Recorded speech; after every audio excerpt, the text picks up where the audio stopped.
So I have some of praise report of two. We spent Thanksgiving at Teen Challenge with Robbie and his mother and father and the guys.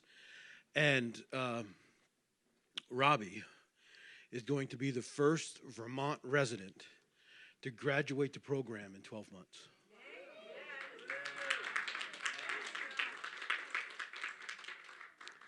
He's already through his studies. Through the 12 months of studies, he's done. He's completely done. He got done in 9 months. And he's on to the life skills part of the training. But more importantly, I think right now he believes that his greatest challenge in front of him is that he believes God has put on his heart, and I believe it's true, has put on his heart to memorize the book of James. And he's 2 chapters in, and he can recite the first 2 chapters. You know, and this is why I believe I don't have that call on me.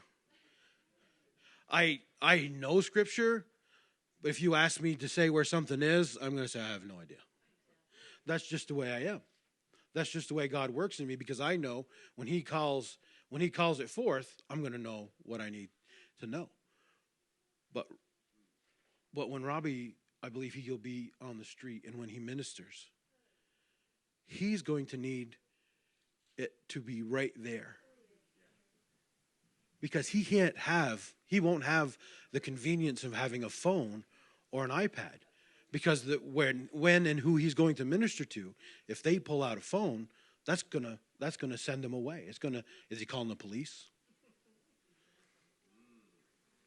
So for him to be able to minister hands-free is going to be the power in what he does.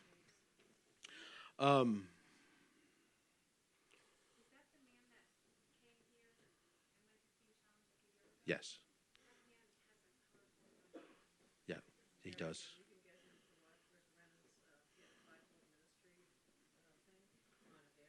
Mm-hmm.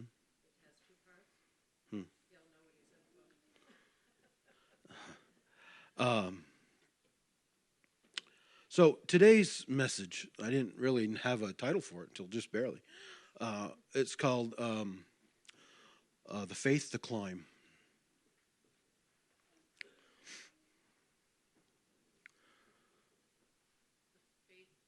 To climb. The faith to climb. When we started talking about honey a couple of weeks ago, I had been in 1 Samuel for a couple of weeks actually, and I hadn't really been able to get out of it. And I intended to write a sermon about honey, because I love those scriptures about the honey being on the ground. But yet Jonathan wasn't satisfied with what was on the ground. He had to go higher, and he had to get to the source. He had to stick his stick in the source to be fed. And that's where I thought I was going to write about. But no. So let's just do a little bit of recap going back to 1 Samuel 13.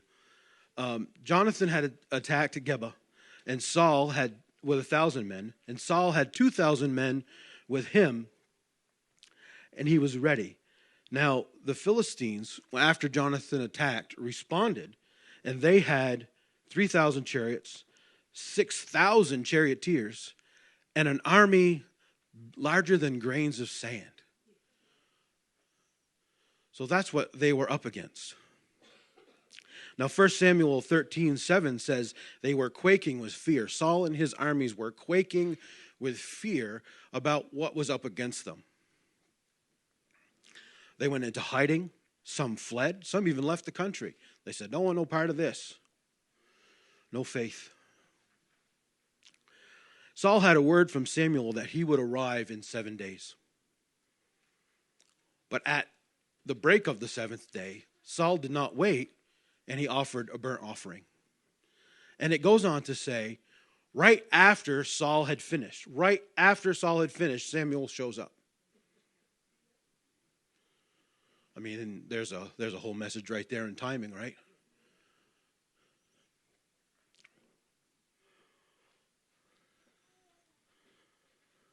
And Samuel says, you made the mistake. You should have waited. And then he goes on to make the prophecy about David. So we're going to start the story right in 1 Samuel 14, verse 1. And I'm going to read mine from the Message. I'm going to read 1 through 13, I believe. Later that day, Jonathan, Saul's son, said to his armor bearer, come on, let's go over to the Philistine garrison patrol on the other side of the pass. He did not tell his father. Meanwhile, Saul was taking it easy under the pomegranate tree at the threshing floor on the edge of town of Geba. There was about 600 men with him. I'm going to jump right into the important parts. Well, it's all important, but I'm going to save my voice. That's the real important part. And let's jump to verse 4. It said, the pass that Jonathan was planning to cross over the Philistine garrison was flanked on either side by sharp rock outcroppings, cliff named Bozez and Senna. The cliff on the north faced Michmash, and this cliff on the south faced Geba. Jonathan said to his armor-bearer, come on now, let's go across to these uncircumcised pagans. Maybe God will work for us. There's no rule that says God can only deliver using a big army. No one can stop God by saving when he sets his mind to it. His armor-bearer said, go ahead. Do what you think is best. I am with you all the way. Jonathan said, here's what we'll do. When we cross over the pass, let the men see that we're there. If they say, halt, do not move until we check you out, then we'll stay put and not go up. But if they say, come up, we'll go right up, and we'll know that God has given us to them. That will be our sign. So they did, the two of them. They stepped out into the open. Oh, can you hear the preaching coming already? They stepped out into the open where they could be seen by the Philistine garrison. The garrison shouted out, look at that, the Hebrews are crawling out of their holes.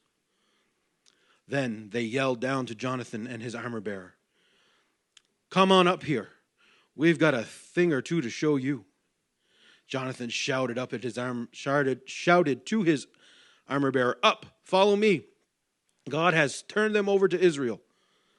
Jonathan scrambled up on all fours and his armor-bearer right on his heels. Then the Philistines came running up to them. He knocked them flat, his armor-bearer right behind them, finishing off, bashing their heads. I don't know if I really need to read that, but we'll stop there. So there's a lot of stuff in that story. So let's just start off with later that day. Remember, this was after they had the battle. This was after they were scared. This was after the people had fled. Jonathan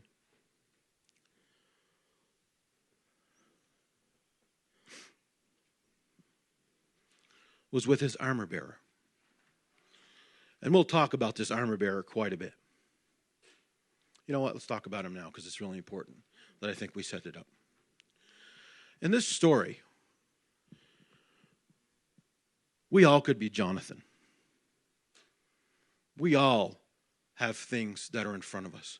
We all have things where the Lord asks us to have faith. Because you think about what Jonathan had to do. He didn't get a direct word from God. But he knew that he had to do something. But this armor bearer, let me jump to there. This armor bearer was Jonathan's servant. He had committed to serve Jonathan. And in that commitment, he was committed to be prayerful, to cover Jonathan in prayer. He was committed to be a watchman for Jonathan. He was also committed to be a representative of who Jonathan was. But what he needed to be was committed to Jonathan.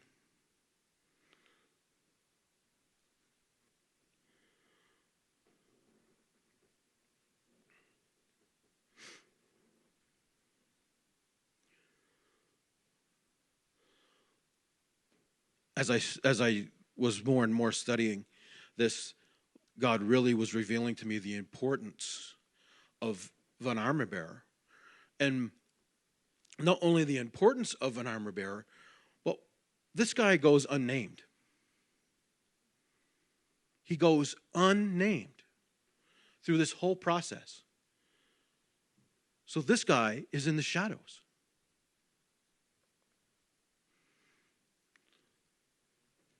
But rightly could be the most important person in this story.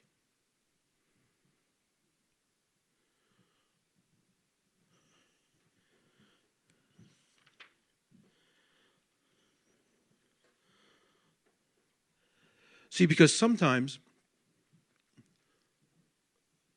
after we've gone through a trial, and that's what they had gone through.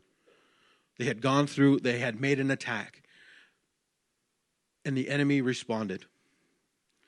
And sometimes God allows us the time to lick our wounds, to heal. But this wasn't the case with Jonathan. This wasn't the case this time. This time God said, later that day, no time to prepare, no time to really pray. It was, here it is, here's the next thing, and you have to trust me with step one before you can get step two. There was no time. There was no time to mope and cry and do some of those things which we need to do. And I believe Jonathan will get his moment in time to do that. But at this moment, God said, He put it on Jonathan's heart that this was a time for movement. And immediate action was needed. Because he said, later that day. So you have to believe that there was only hours in between the attack, the groupings of the army, and then Jonathan getting his word to say to his armor bearer, he says, come on, let's go over to the Philistine garrison and patrol the other side of the pass. So it may have been a military idea to start, to get some reconnaissance about what was going on. Maybe this is a weak point. But I believe because he made that first statement, let's go, let's do this. Once he made that first commitment, he committed to the first step. God used all the rest to show him. He said, but he did not tell his father.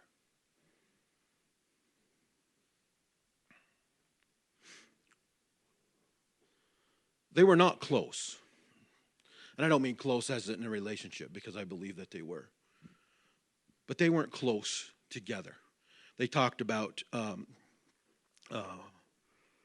think it's Morgan, that they said that where Saul actually was, and it was in a different town, really altogether. So I believe because the action that had to happen so quickly, not that he didn't want to tell his father, but I just don't believe there was the time to tell his father. I believe, from what we know from Saul from this story, though, don't want to get too far ahead into another, but I don't think Saul would have. I think Saul would have tried to stop him too, because I think as you go along and you continue in this chapter, which we're not really going to talk about today, but I guess we are a little bit. Saul uses the word "I" a lot. I want revenge. I want the spoils. I want this. And I think on some level, Jonathan knew that this wasn't about him. And this is about what God wanted to do. And if that got mixed into this plan, the plan could have failed.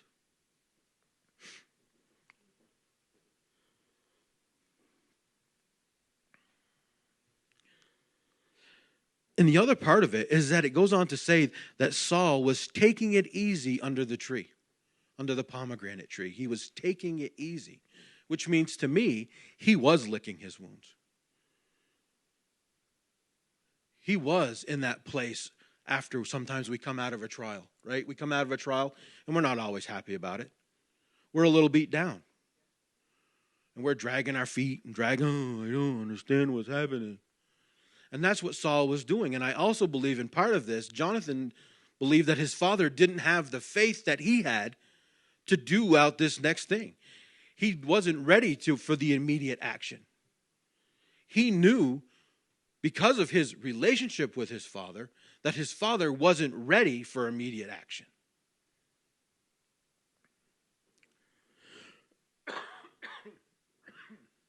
Excuse me.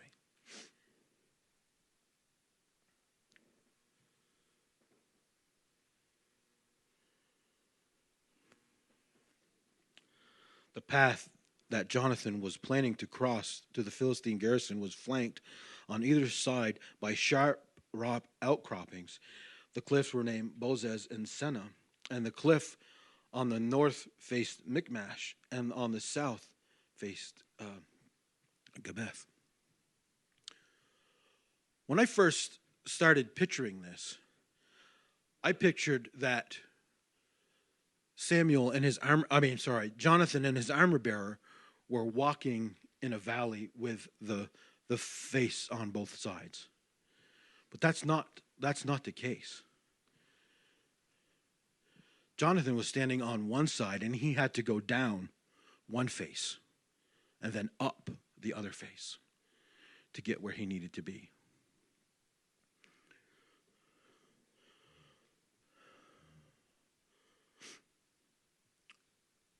And what God was doing, essentially, was taking him lower so he could go higher. Sometimes, when we're in the midst of our stuff and we're called to the immediate action, that doesn't mean that it's sunshine and roses with that immediate action. Sometimes things are going to get a little bit worse. Sometimes.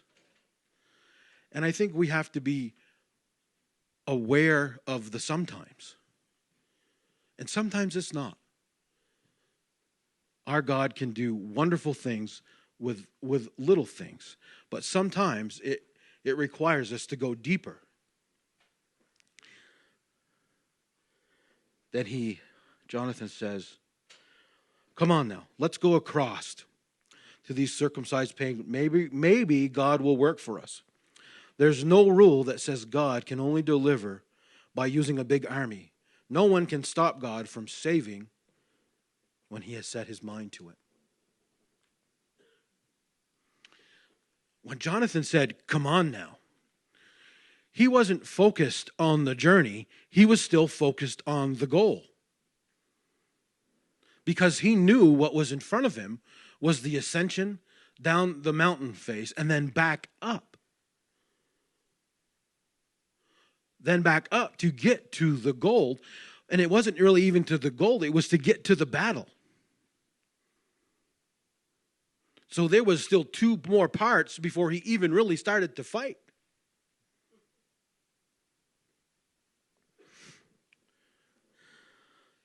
I found this interesting, so I took probably way too much time to dig it out. But in some versions,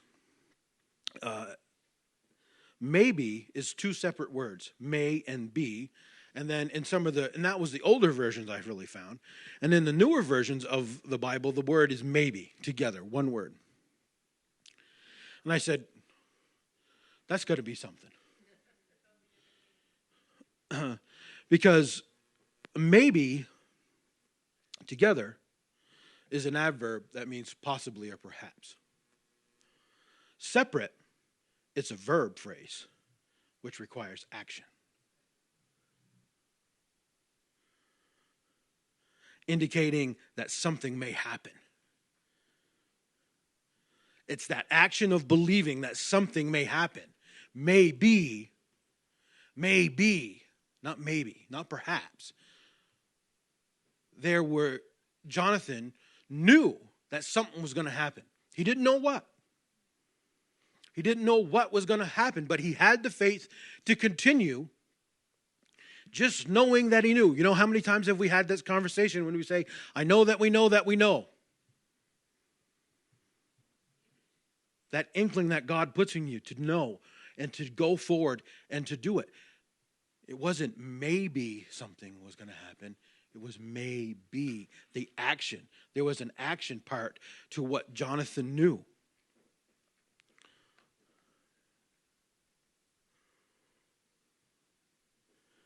The armor bearer's response. Go ahead. Do what you think is best. I'm with you all the way. That's the Message version. But I'm going to read 3 other versions because I think they all give a different meaning, but they're all so close together. The New King James says, do all that is in your heart. Go then, I am here with you according to your heart. The Amplified version says, do everything that is in your heart and mind. Here I am with you, whatever you think is best. And the New Living says, do what you think is best. I am with you completely. I am with you completely. See, we all have our moments of being Jonathan. But to be an armor bearer, is special. To be an armor bearer is next level stuff. Because you have to be committed to that person. You have to love that person. You have to be willing to serve that person regardless of what's going on. And you have to have the faith, not in the person, but you have to have the faith of God in that person. Where we all are Jonathans, we're not all armor bearers. Because I'm going to say, just like a spiritual relationship with spiritual parents, and we've talked about that before, where, it's got to be asked and then accepted. I believe it's the same thing. And what this study has shown me more is that I've had people say to me, oh, I'm your armor bearer. Now, which I would have thought that at one time that was a compliment. Now, I understand where they're coming from, but what they think they've signed up for and what they've actually signed up for are two very different things. First of all, I would need to accept it. I would need to accept that offer and say, yes, I accept you as that. Because you know me. You know my heart. You know God in me. And you want to represent me. Because this armor bearer, whatever his name was, whatever Jonathan did, he was going to do. Because he had that faith. I would even make this comment that he had more faith than Jonathan. And this faith that Jonathan was showing was more than what his father had.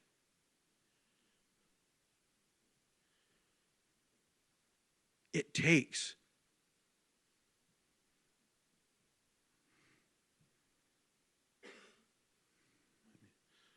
I believe sometimes, let me classify that, let me do that a little better. I believe sometimes it takes more faith to follow than it does to lead.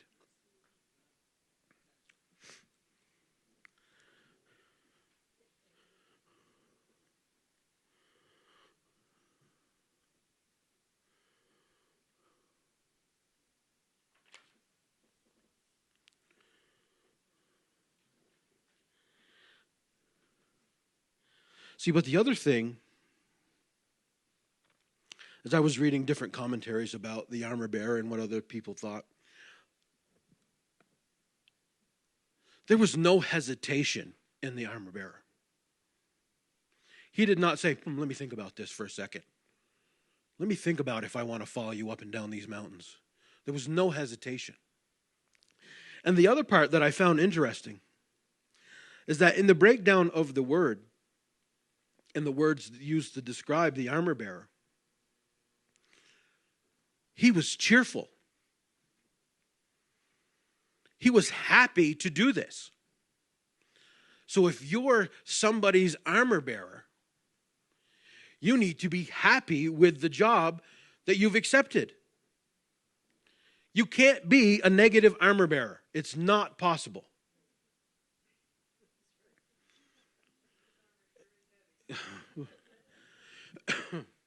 And if you consider yourself somebody's armor bearer and you're negative, I'm going to say you're probably not an armor bearer.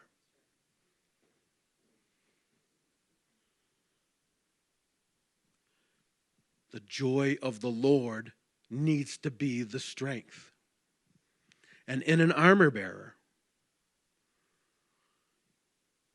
even though you're trusting, that he was trusting that Jonathan was doing his part, he knew that his part was just as great.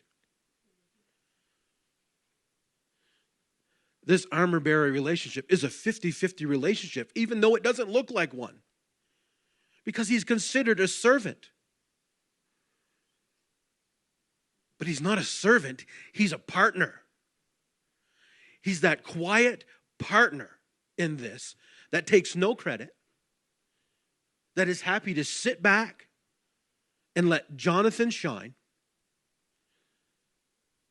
He's the guy that if Jonathan's thirsty, he's getting him a good drink of water. If he's tired, he's getting him a blanket. If he's hungry, he's giving him food. If he's hurt, he's praying for him. All without complaint. And he's happy doing it. The other part of what the armor bearer did with this acceptance was confirmation for Jonathan. The armor bearer, if you're an armor bearer, you are confirming the words of God spoken to the person that you're bearing or you're bearing for. Because he knew Jonathan had a relationship, and he knew the word that Jonathan was moving forward. Jonathan said, let's go. And he said, yes, let's go.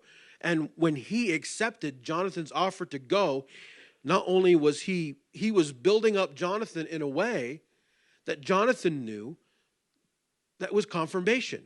It was confirmation to Jonathan that, yes, here's my partner agreeing with me that we are moving forward.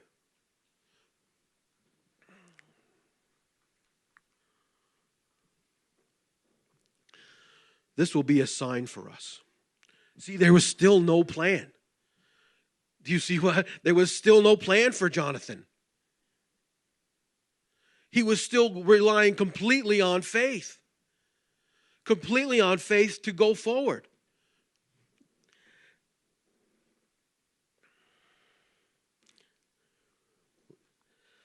Here's what we'll do, he said. We'll cross over the paths. Let them see we're there. If they say halt, don't move until we check you out, then we'll stay put. But if he says come up, we'll go right up and we'll know that God has delivered us. Now, I took some liberties with that. But that's what it says.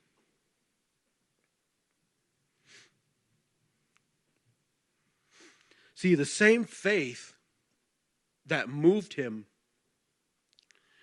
to make the journey was now a stronger faith that was moving him down and up the mountain.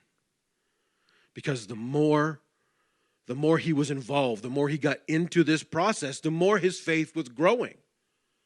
Because remember, he's had some confirmations along the way that what he was doing was right.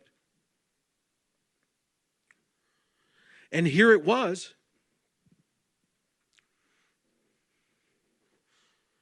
When they look down and says, come on up here, we've got a thing or two to show you. Can you imagine what was going inside Jonathan's heart when they had no plan and they were just going to go on what they said? And boom, there it was, the word, the confirmation. How many of us long for that confirmation when we're in the middle of something?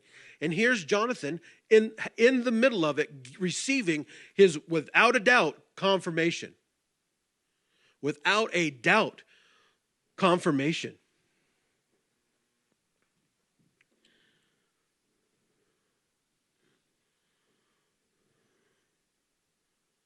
So they did it. The two of them. The two of them. That is so important in this. So they did it. The two of them stepped out into the open. Your armor bearer is not going to leave you behind. Not when stuff starts to get real. And he didn't. They stepped out, the both of them. They exposed both of them to whatever was going to happen. They both did it.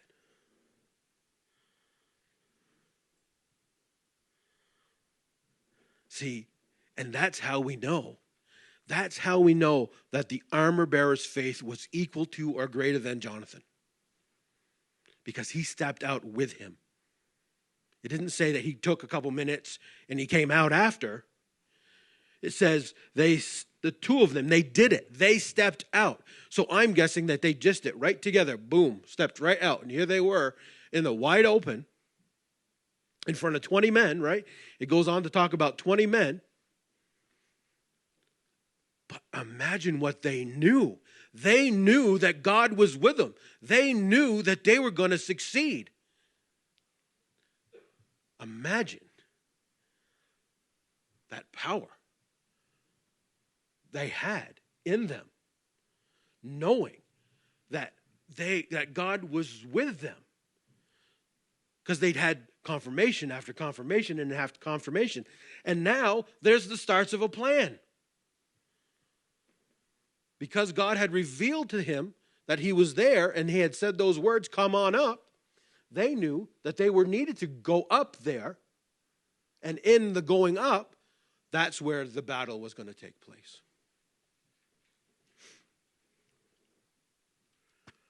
But isn't it just like the enemy to try to get to derail right at the last second? Because here we were in the middle of confirmation, right?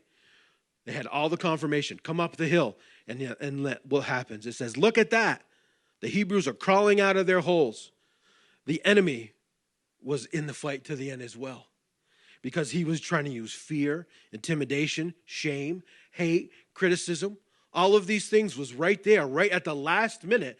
Just even in the middle of their victory. Right? They were standing at the precipice of their victory. And yet there was the enemy. Be scared. Be scared is what he was trying to say to them.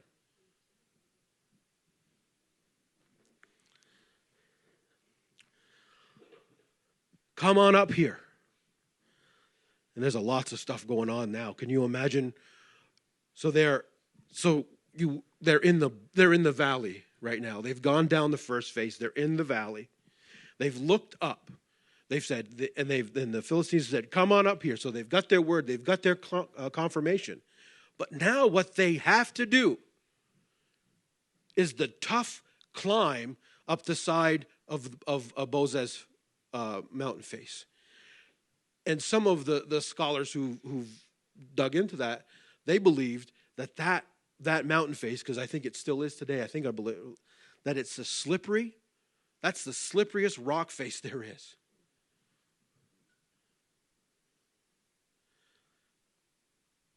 So he had the victory. He knew that God was with him. But yeah, the enemy was trying to fill him with fear, and he's climbing slippery rocks. But he had God with him. I don't believe he heard anything else. I believe he was so focused that he had heard his confirmation from the Lord. There was nothing stopping him going up that, because it goes on to say, Jonathan shouted to his armor bearer, "Up, follow me. God has turned them over to Israel." And then it says, Jonathan scrambled up on all fours, and his armor bearer was right on his heels. So that means it took everything in him. When you scramble up the side of the rock and you're on all fours, it means that this is the rock face, right? It wasn't like this. It was like you were climbing up. And right, sometimes we climb up, don't we? We have to climb right straight up to get where we got to go. And it's not an easy little slope. And maybe even sometimes it's backwards. And we have to take everything in us, everything in our body, everything that we possibly can muster, and scramble on all fours to get where we need to be. And that's what Jonathan was doing, because he knew that the Lord was with him. And he didn't even have the New Testament promises that we have. Think about all the scripture from the New Testament that Jonathan is fulfilling just by doing this stuff.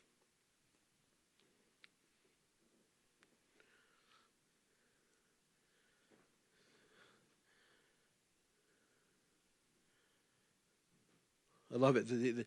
Even in the climbing, the Philistine says, "Come up here. We've got a thing or two to show you."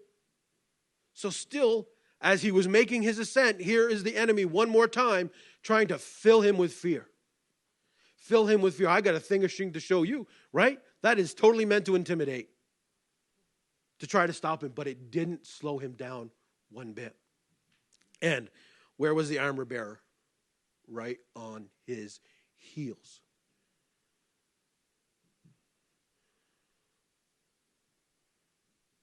Sometimes an armor bearer needs to eat a little dirt.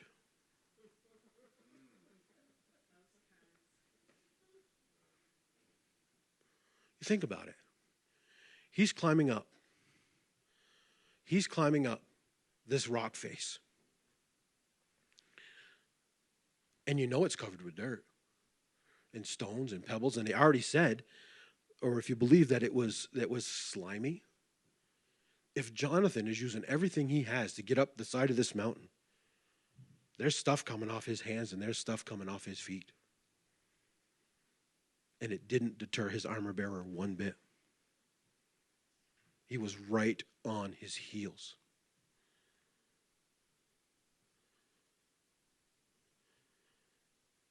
Jonathan carried the weight of the word.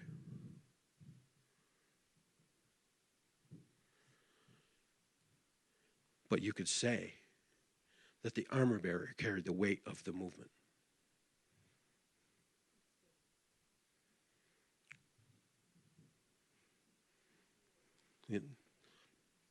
Jonathan carried the weight of the word, which means he's had the spoken word from God that they needed to do this. He knew that he needed to do something. But the armor bearer carried the weight of the movement, of the journey, of making sure that Jonathan was on track, making sure Jonathan was focused, making sure Jonathan felt appreciated. Because going back to one of those other things, one of the commentaries said the armor bearer was almost like Jonathan's cheerleader, which I thought would have been really funny, just because I like to think of stuff like that, to see the armor bearer right in the middle of this storm, rah, rah, doing a little cheer for Jonathan. Go, Jonathan, go, Jonathan, go, go. But really, that's what he had to be. That's what an armor bearer needs to do. Sometimes you need to cheer when there's nothing to cheer about. And he had to remind Jonathan of why they started the trip. Because of the word. And at the point where they were at the bottom in between two mountains, looking at the slippery face with the 20 guards above them, the rock face behind them, no plan, no confirmation, in the middle of that valley before things really started to happen, he probably needed a cheerleader. He needed somebody to say, "Here we go. This is it. This is what we've been here for. This is what we're doing." Let's go.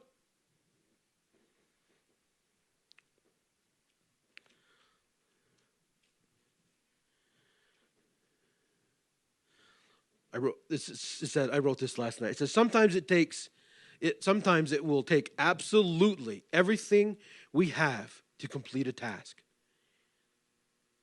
even when we know God's behind it.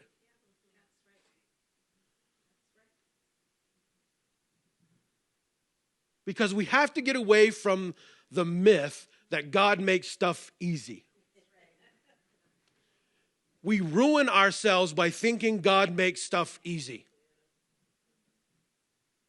He can. He does. But sometimes we don't need it to be easy. We need it to be tough. How many of us are in this room because we want to be the same tomorrow that we were today? None of us. None of us are here because we're interested on being stale water. None of us are here because we're interested on just free floating in the same place forever. And if we were interested in free floating forever, boy, say that 100 times fast, we wouldn't be here. We come to church to grow because we can feel the call in our heart to grow, to expand, to become more like Jesus every single day. And be able to grow and to do that, we have to get rid of the stuff that's holding us back. And if we are going to hold it with our hands, gripping and clawing right to it with everything we have, God's going to start making some stuff tough. So I have to believe that there was some part of Jonathan that he wasn't ready to give up. And God put this in front of him to prove a point.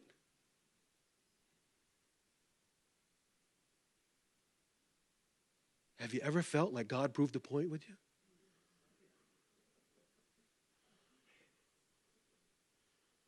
But did we learn from it? How many times have you been slapped with the same point? Right?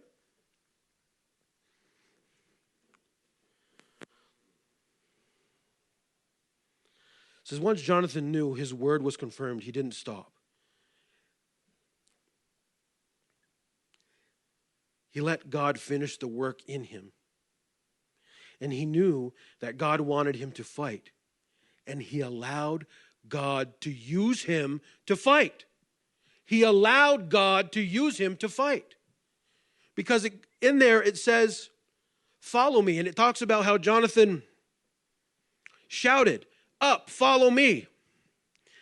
And as he scrambled up to the top, he said, when the Philistines came running at him, he knocked them flat.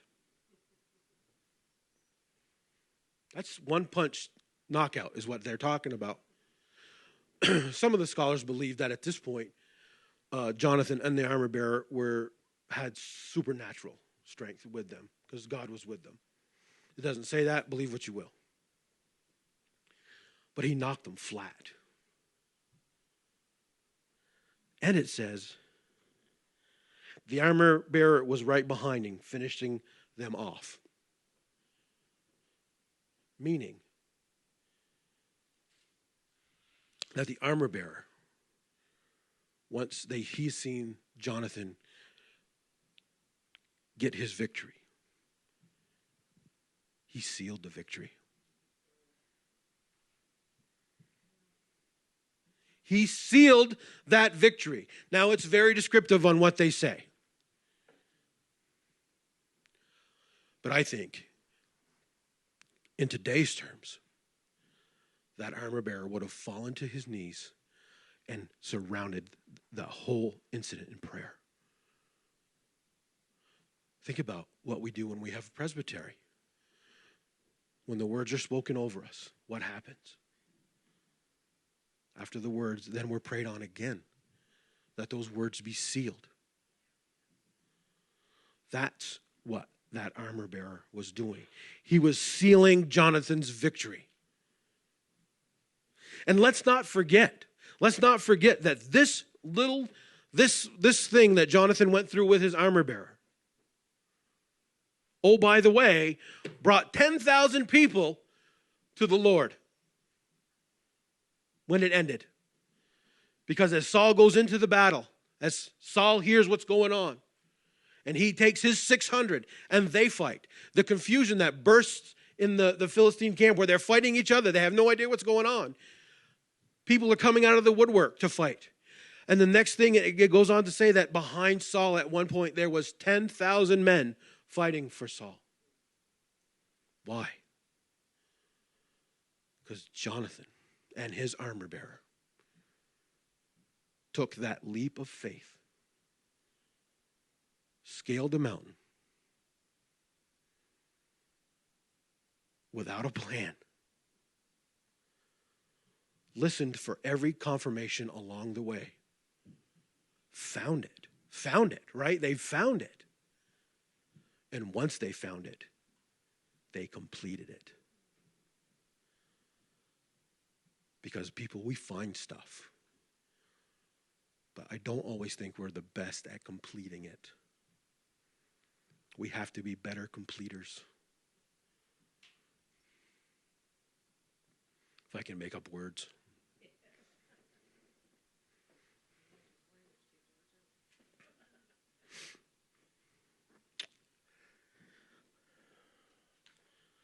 See, there's still so much. We've only done 14. And there's so much in those scriptures to talk about.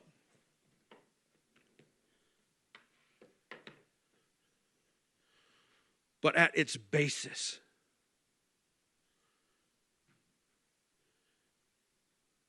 is find your faith to climb. Even when it's tough. Even when the rocks are right in front of your face and you're staring at the dirt and you're staring at the rock. Find your faith to climb. The other thing that this story teaches us is that you don't have to do anything alone. Because maybe you won't be blessed like Jonathan to have a complete armor bearer.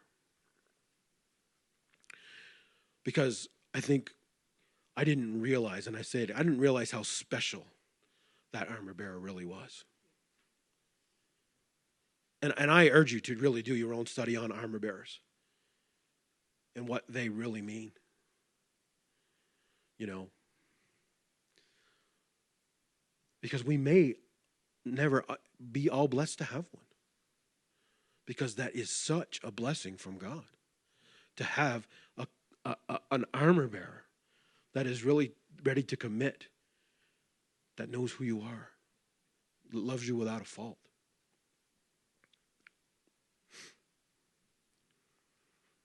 And then when we get that call and we get the confirmation to move forward,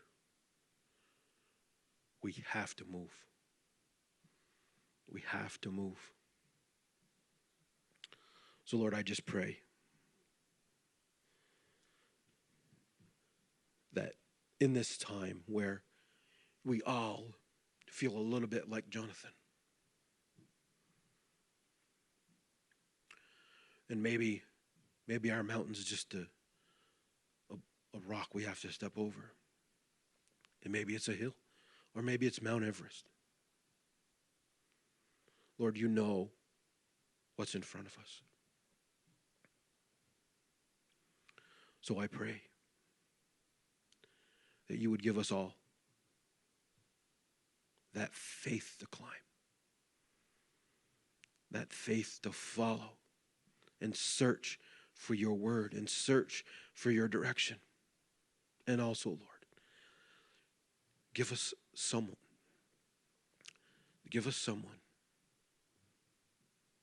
who will take that dirt off our heels. Lord, we love you and we praise your name. Amen.